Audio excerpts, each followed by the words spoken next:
자, 안녕하세요. 확실한 기법만 알려드리는 미라클 기법연구소입니다. 자, 오늘은 공시 매매 중에서도 가장 확실한 매매 중에 하나인 유상증자를 이용한 매매 기법에 대해서 공부하도록 하겠습니다. 자, 유상증자를 하는 방식은 세 가지가 있습니다. 첫 번째로 이제 주주 배정이 있겠고요. 두 번째로 이제 공모가 있겠고요. 공모. 세 번째로 이제 제3자 배정이 있습니다. 3자 배정. 그죠?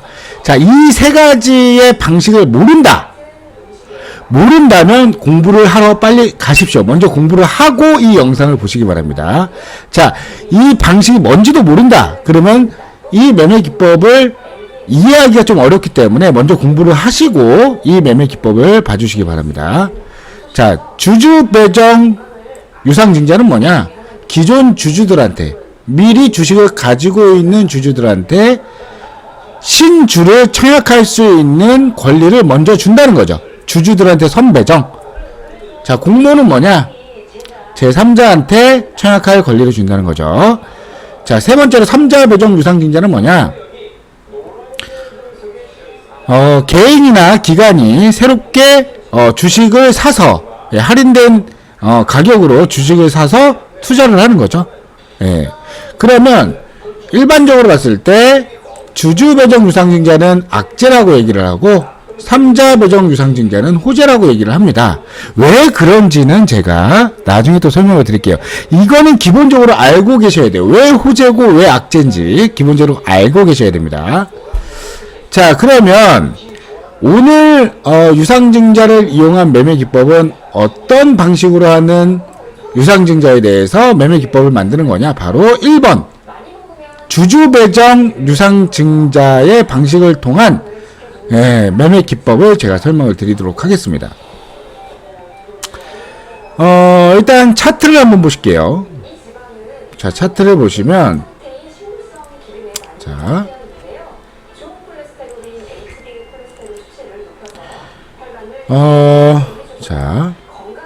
강스템 바이오텍이란 종목을 한번 보시겠습니다. 자, 이렇게 차트를 딱 보시면은요, 언제 이 강스템 바이오텍이라는 종목이 유상증자를 했는지 차트를 딱 보자마자 바로 알으셔야 됩니다. 그죠? 어떻게 알죠? 예. 주주 배정 유상증자를 하게 되면 단기적으로 일단 악재라는 생각을 하게 돼요. 왜냐하면 할인된 가격으로 신주를 발행을 하고 그 신주가 희석돼 버리기 때문에, 기존 주식과 희석돼 버리기 때문에 주가가 하락 국면을 단기적으로 맞이하게 됩니다. 유상증자를 하는 이유는 자금 조달을 하기 위해서죠. 자본을 늘리기 위해서 유상증자를 하는데, 그래서 주식을 발행을 하는 거죠. 그런데 어떤 목적으로 자금 조달을 하는 것이냐? 첫 번째 이유가 바로 재무개선 목적입니다. 재무개선. 왜 재무개선을 해야 되냐? 상폐되지 않으려고, 감자 막지 않으려고, 그리고 관리 종목으로 가지 않으려고 재무개선을 하는 겁니다. 재무개선을 해줘야 지속적으로 상장을 유지를 할 수가 있고 투자를 계속 받을 수가 있습니다. 사채도 받을 수도 있고요. 자, 그래서 이 차트를 보는 순간에 이 회사가 언제 유상증자를 했는지는 바로 나와야 됩니다. 왜? 주주 배정 유상증자를 하게 되면 일단 시초가에서 개파락을 만들어냅니다. 이게 개파락이죠. 그죠?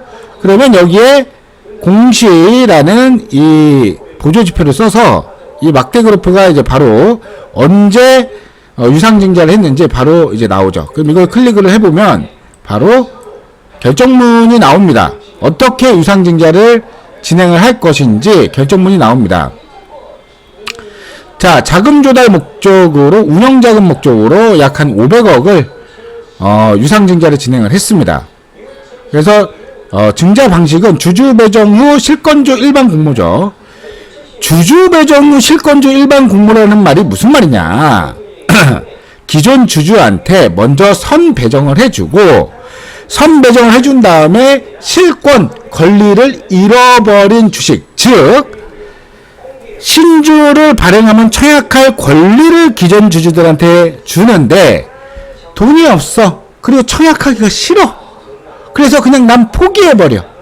권리를 잃어버린 신주죠. 그 실권주에 대한 부분은 공모를 통해서 일반 주주들한테 일반 이제 투자자들한테 공모를 통해서 청약을 완료한다라는 뜻이에요. 그래서 먼저 주주 배정을 하고 나서 실권주에 대한 부분은 공모를 통해서 청약 진행을 시킨다라는 뜻입니다.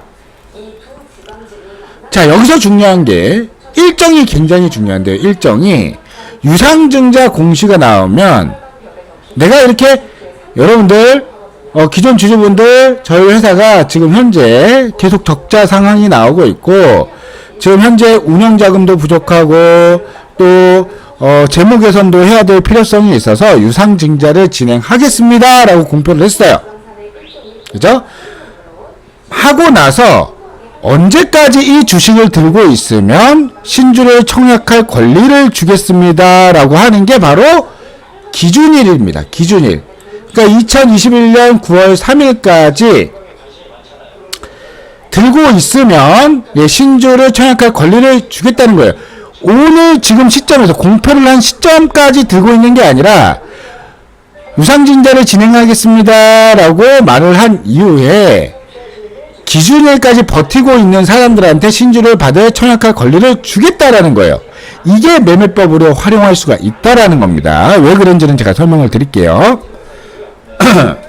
자, 그래서 이 기준일이 9월 3일이잖아요. 근데 주식은 어떻습니까? 결제일이 영업일 기준으로 3일째 되는 날이에요.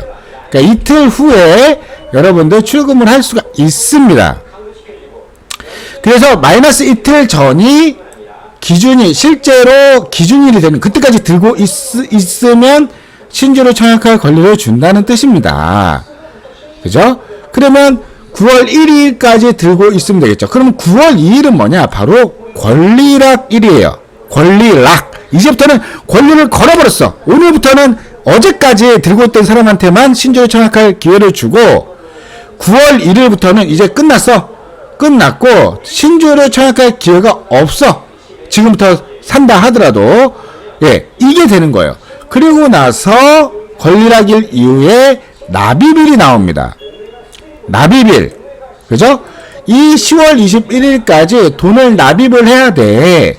신주에 대한 대금만큼 네가 청약받을 권리만큼 네가 가지고 있는 주식의 4할 8푼까지 0.48이니까 48%까지 신주를 받게끔 해줄게. 그때까지 네가 납입을 해야 돼. 10월 21일까지. 그러면 내가 우리 회사가 신주를 줄게. 이렇게 얘기를 한 거예요. 자, 이게 굉장히 중요하다는 거죠. 이걸 통해서 여러분들이 매매법을 만들 수가 있습니다. 이걸 매매법을 이해하시게 되면 어떤 게 좋은 부분이냐? 기존 주주들의 심리가 바로 나오게끔 되어 있어요. 기존 주주들의 심리. 자, 여러분들이 기존의 주주야. 돈이 없어. 기존의 주주인데 몰빵을 치거나 아니면 다른 주식에 투자를 하거나 어쨌든 간에 현재 보유하고 있는 현금이 제로야. 근데 갑자기 유상증자를 결정을 해버렸어. 주주 선배정을 해준대. 근데 신주를 청약할 돈이 없는 거야. 그러면 어떻게 되겠어? 에? 그러면 어떻게 되겠냐고. 팔아야 되겠지. 권리락일까지 들어갈 필요도 없이. 왜냐면 그때가 넘어가면 주식이 희석돼 버려. 신주하고 기존에 갖고 있던 주식하고 주식이 섞여져 버린단 말이야. 섞여져 버리니까 어떻게 되겠어? 어떻게 되겠어요? 예? 가격이 할인된 가격으로 발행이 되기 때문에 여기 발행가가 있잖아요. 그죠? 신주 발행 가격이 있는데 할인된 가격으로 발행되는 경우가 많기 때문에 희석돼 버리게 되면 주가가 싸 보이는 효과가 현 시점에서는 보인다는 거예요. 물론 권리락일 이후에 급등을 하는 경우도 있습니다만은 신주를 청약하지 않는다면 손해는 권리락일 이후에도 확견이 나옵니다. 확정적이라고 보시면 돼요. 아주 급등하지 않는 이상은. 그렇기 때문에 여러분들이 권리락일 이전에 이 주식을 갖고 있었다면, 청약하지 않겠다면, 현재 현금이 없다면 팔아야 돼요. 즉시 팔아야 됩니다. 그냥, 귀찮아. 난 싫어. 뭐 반드시 팔아야 되는 건 아니지만, 그냥, 난 그냥 팔아버릴래. 본전이고 뭐고, 이 주식은 그냥 쳐다도 보기 싫어 하는, 주주들이 생긴단 말이에요. 돈이 없으니까. 신주를 청약할 수 없으니까. 그래서 어떻게 됩니까? 이렇게 개파락을 만들어내요. 다음날 바로 던져버립니다. 빨리 아침에 그냥 팔아 제껴야지. 이렇게 합니다.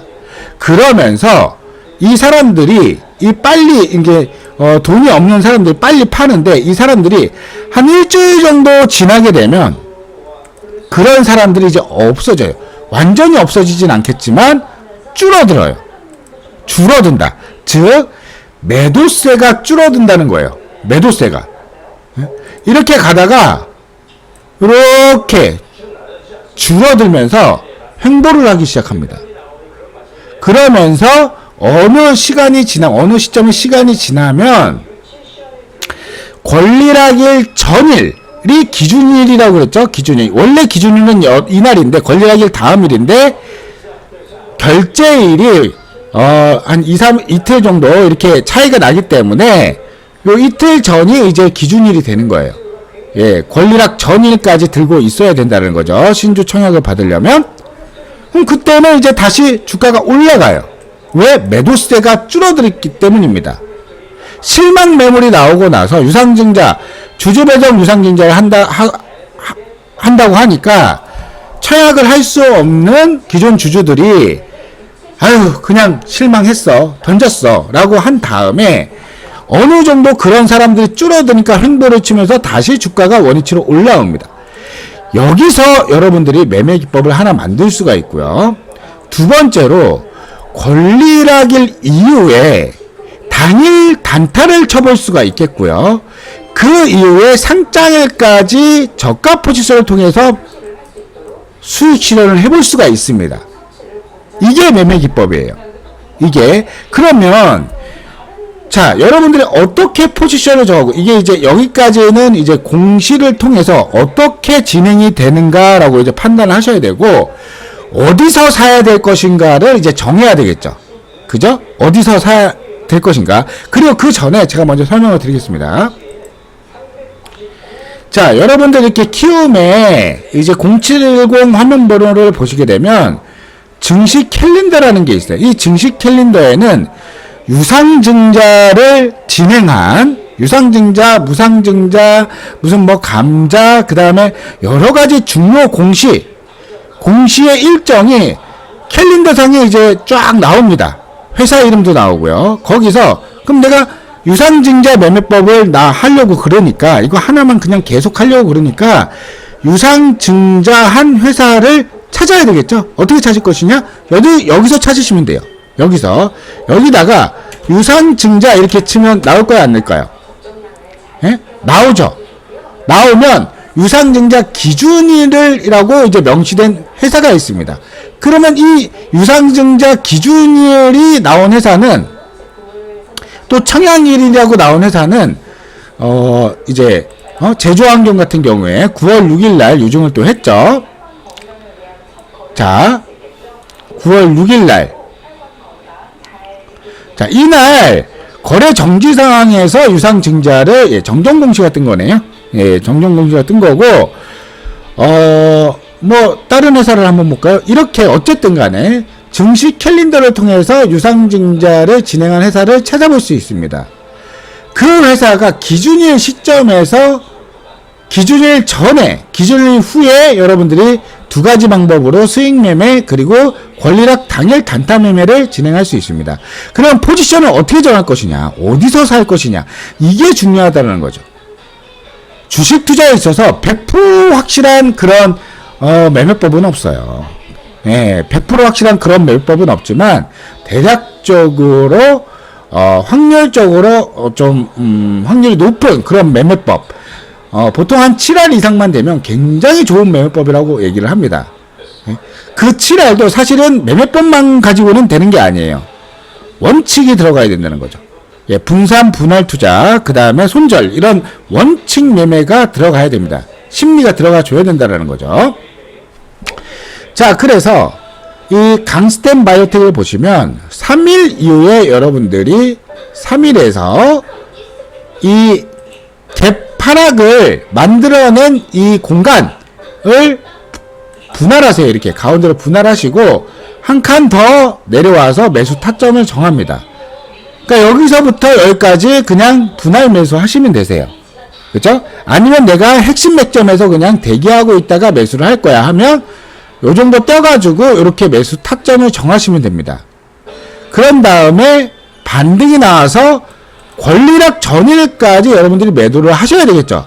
매도를 안 하면 어떻게 돼요?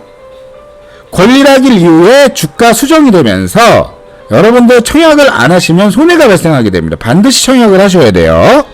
그렇기 때문에 청약하기 싫으신 여기서 사신 분들 중에 청약하기 싫으신 분들은 여기서 매도를 해야 되겠죠.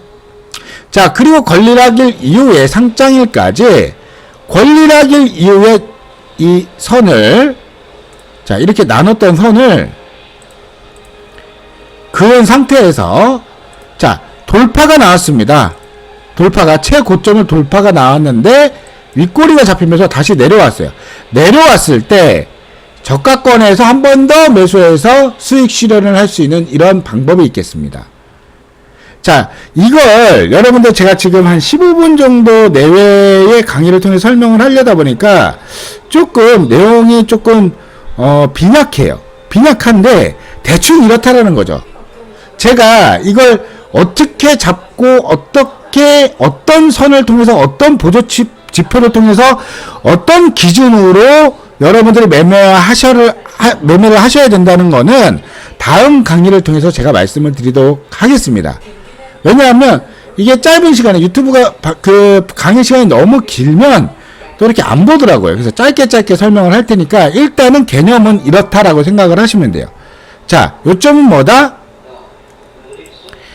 자, 유상증자, 주주배정 유상증자 공시가 떴다. 떠서 개파락이 나왔다. 실망 매물이 나와서 개파락이 나오고 더 이상 이제 실망 매물이 없어지는 시점에서 반등이 나올 것이다 예상을 하고 권리락 이전에 매도하는 행위, 그런 방법이 있겠고요. 아니면 뭐 청약을 하셔도 상관이 없습니다. 현금 보유가 좀 있으면. 그 다음에 권리락일 이후에 반등 포지션을 확인을 한 다음에 반드시 확인을 먼저 하셔야 돼요.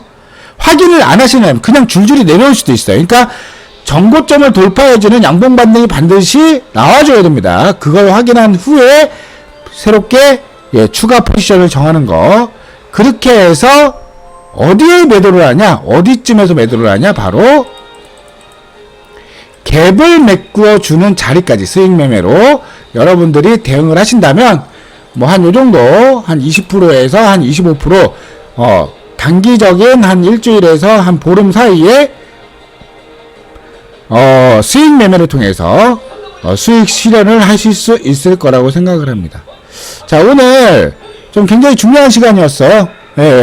주주 배정 유상증자를 이용한 실전 매매인데 여러분들이 이걸 좀 잘 본인 것으로 한번 이런 게 있다라고 생각을 하시고 본인 것으로 잘 만들어서 원칙을 지켜나가면서 여러분들이 매매를 하신다면 적어도 쉽게 손실이 나지는 않을 거다.